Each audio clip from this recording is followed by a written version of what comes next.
people? Stuart Smith from Stuart Designs. It has been a while. Been kind of down with a little flu action. But hey, today we're doing something special. We're going to interview my wife for her new book, Forged Reality. Something that she's worked on for a long time. I thought you guys would enjoy it. So stand by and we're going to get right into it. Thanks for coming on board. And hey, we'll see you in the next video.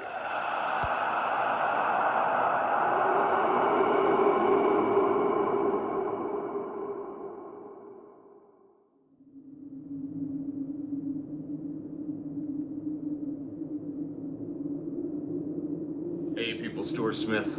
This is my wife Chris. We've been married 31 years, and we started many years ago traveling. We homeschooled the kids, went on the road, and Chris wrote stories and told stories to the kids and stuff while she was homeschooling them. And we were working now. We were doing laser tags at the time, and we've done about 150 of those. But we've been to every state save for two, Maine and Alaska. So it was years of her working on this. Chris, tell me some of the stories you got in here. Tell me about some of the ideas you came up with. Well, when we started out with Forged Reality, it was about Samantha, and it wasn't a long enough story to make a whole thing, so we discussed and different ideas and different ways of doing it, so we decided to do a wraparound, which we love wraparound stories. We love wraparound stories, so. So we did that with Samantha, is abandoned on an alien world, and she has to forge her own reality via a computer program. And while she's programming and the computer's doing its work, she gets to watch different channels. So the stories are varied as she's watching different ones that she comes across on the computer. And basically these channels are the dreams of the people that were stolen from other planets and were put into these capsules. And I think it was so cool, they have a whole alien world that their entertainment was the dreams of their captives. So Samantha, we come to find out that the planet was dying. They abandoned the planet, and she's the only one left that's alive. The rest of them have passed away. And I think it was so cool that you had this alien, what's his name? Malax, who felt bad about taking her at such a young age, and had set up a system that if she were able to wake up, she would basically be able to save herself. We came up with that idea. When we say we people, it's always been we. We airbrush. I airbrush. She does not, but we do. We've been together since we were 15. Everything's we. Everything's we. So we came up with the idea of going through the channels and stuff, and how she would survive, and then that's the reason why I think it's so cool that none of the stories have to make any sense. Right. You're not. The story is Samantha, and all these are the dreams of the captives that have been recorded. And so I think that's just a fantastic idea.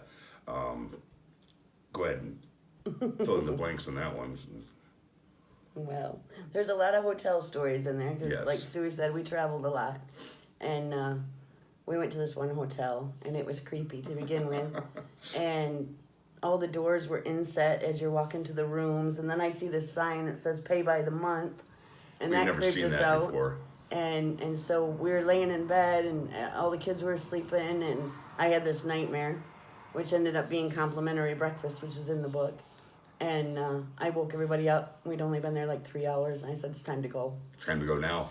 So. And she was quite adamant about it. It was me, I was toast. And it's, oh no, we're out of here time now. To go. Even if I have to drive, it's time to go. And we had, what was it, the same one in Pennsylvania? You thought people were crawling through the windows, trying to eat us, So there's several hotel stories in the book. Yes. And so we've traveled so much. We started traveling when there was no such thing as a cell phone, and we used something called a map book. With An pictures. atlas.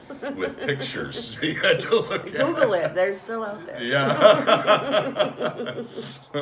So a lot of that's in the book. There is, we're working on a second one. One of our people looking into the book has asked, can we do a second one? And I said, yes, we're working on that, and a third, and we've come up with the premise for that. But this one here ends on a good note, with hopes of the future. So it's and the neat thing is it fills in the blanks for everybody. You want a cute little story, it's in there. You want one that's a little grimace, it's in there too. They're all kind of grim. Yeah, they're all kind of grim. We work in the haunted industry, so yeah. But they're all kind of grim. it equates to all ages, and it's 120 pages. It's a quick read, but it's a really good read. So, Chrissy, you wanna? You can check it out on Amazon. Just look up Forged Reality, and you can get it hardcover, softcover, or digital. Yeah. So thanks for watching, people. We're going to be throwing up some pictures in this interview, and so you can see some of the stuff that came out of the book, the cover. Stuart did awesome work for the cover. Yeah, I drew the cover while we were watching Little House on the Prairie. Of course. So, of course, always. You know. Could have been Voyager. Yeah. No, I think it was Little House. Thanks for watching, people. We'll see you in the next video. We got some canvases coming up, and then I am heading out to Wyoming and then to Iowa. We'll see you then. Take care.